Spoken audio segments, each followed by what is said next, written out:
Gak ada urusan. Sini Pak, tangkap pengibu saya. Kantor RC.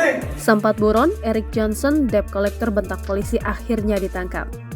Eric Johnson Saputra Simangunsong yang merupakan pelaku utama pembentakan polisi kini tak lagi garang saat ditangkap Polda Metro Jaya di tempat persembunyiannya. Eric berhasil diamankan saat berada di Kabupaten Labuhan Batu, Sumatera Utara pada Rabu 1 Maret 2023 dini hari. Kabar penangkapan ini juga dibenarkan oleh Dirkrimum Polda Metro Jaya, Kombes Hengki Haryadi.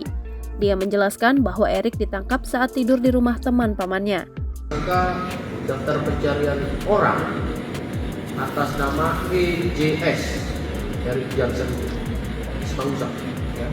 Tepatnya di Sumatera Utara, daerah Labuan Batu. Hengki menuturkan, saat debt collector belang biru itu ditangkap bereaksi kaget dan takut. Dikatakannya, Eric juga tak melakukan perlawanan.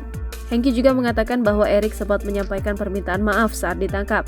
Lebih lanjut, Hengki menuturkan penangkapan terhadap Eric ini merupakan hasil kerjasama antara Polda Metro Jaya, Polda Lampung, dan Polda Sumatera Utara. Menurut Hengki, Eric merupakan pelaku utama atau otak dari aksi kekerasan terhadap anggota Polri dan Clara dalam proses pengambilan mobil.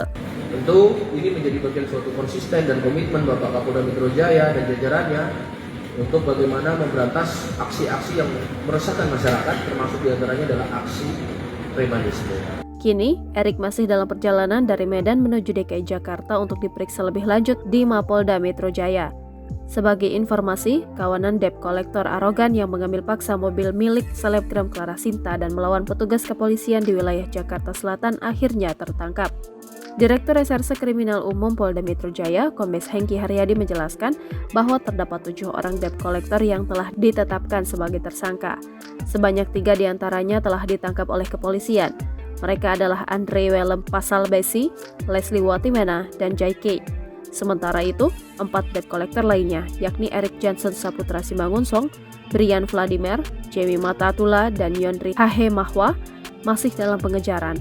Sementara ini, kata Hengki, para tersangka dijerat pasal 214 Kitab Undang-Undang Hukum Pidana karena melawan petugas dengan melakukan kekerasan fisik dan psikis. Selain itu, ketujuh tersangka juga dijerat dengan pasal 365, 368, dan 335 KUHP atas laporan pengambilan paksa kendaraan yang dilayangkan oleh Clara. Menurut Hengki, para debt collector tidak serta-merta dapat mengambil kendaraan dari pihak yang berutang dan menunggak pembayaran cicilan. Penarikan kendaraan harus melalui mekanisme persidangan dan telah diatur dalam Undang-Undang tentang Jaminan Fidusia.